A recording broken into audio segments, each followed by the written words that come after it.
nay bên mình cắt liếm loài hết sơ rỉnh á, cắt liếm loài hết sơ chín hàng á, miền Nam có tại chữ tin vừa mảng ngủ, cú mảng cái gì đây,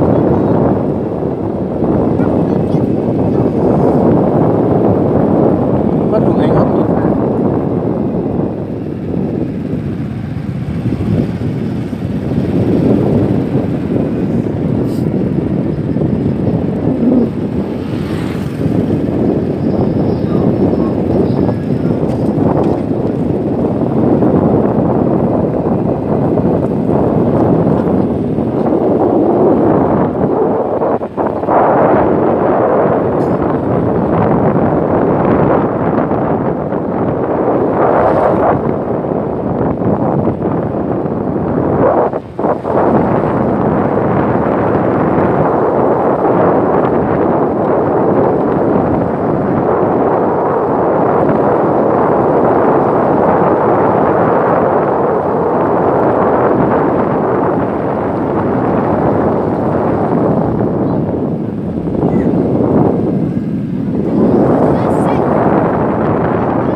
Vâng.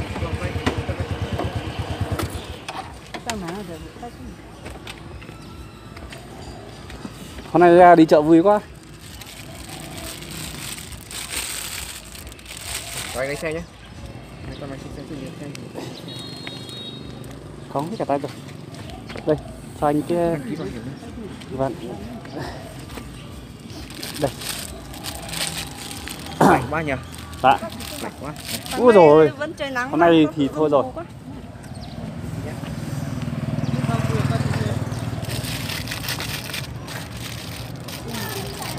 lạnh lắm.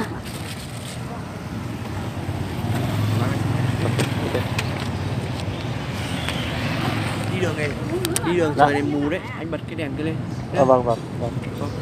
Rồi quay lại nữa kìa. Là cái kỷ niệm anh ạ. Rồi em cảm ơn nhé.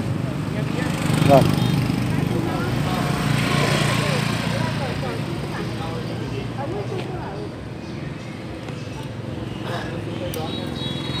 Anh ơi, mình đi nhờ trên kia. Đi Dạ. trên kia. Có. Cho anh em đi nhờ. Vâng. Thế là để em tắt cái này.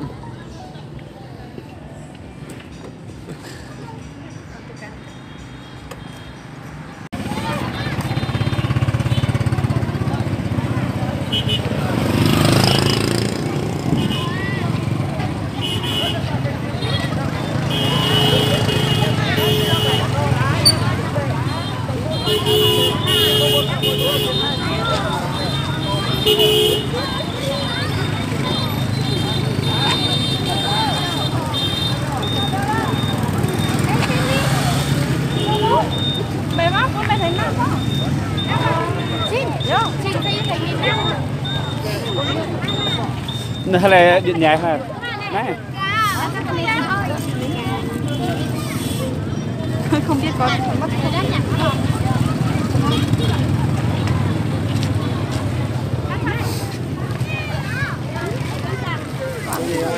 xúc xích không? Nhẹ nhàng xúc xích. Thôi còn chuẩn bị đi vào bán hàng. Cũng đau hỏi các bác vui vẻ. Hả? Nhộn nhịp nha. Miền Sam cỏ. Từ đã. Ui. Đẹp quá.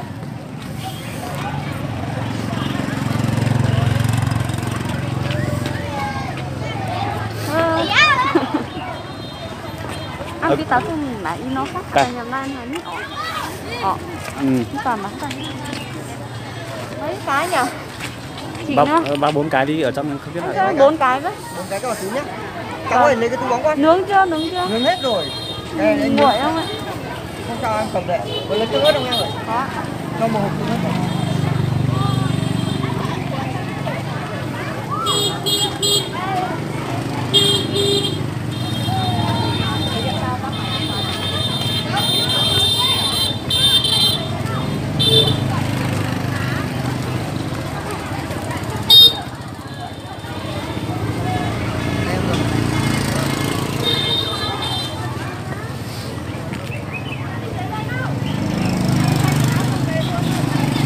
thôi. nhỏ ngoài mình nói thôi làm gì hết Hả? thì mày nói thôi thằng nắng Ồ, mẹ sẽ bị tao mình hiện vòng đo lớn anh giang hoa chưa? này Hoa bung thì này cán chát này đo cái tên sao? Có nên không?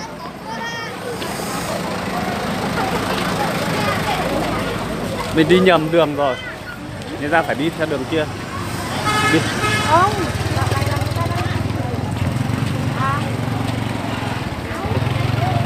anh xuống nhỉ cái bộ kia đẹp chưa Đâu. À nhỉ. Đẹp phết nhỉ.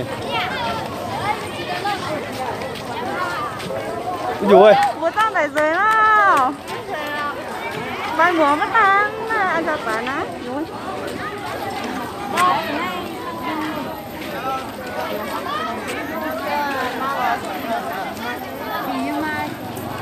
Ngang nào, đi. Ô liệt là. Ở đây là cắt rất là mình. cái tay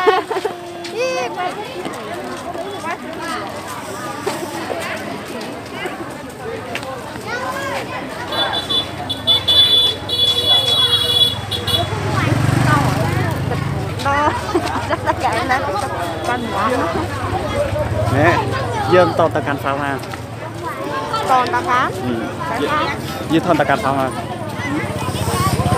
nó tỏ này đèo to Sợ chìm cái. ăn sao thì biết em muốn đó này Bắt phở hả? Nha.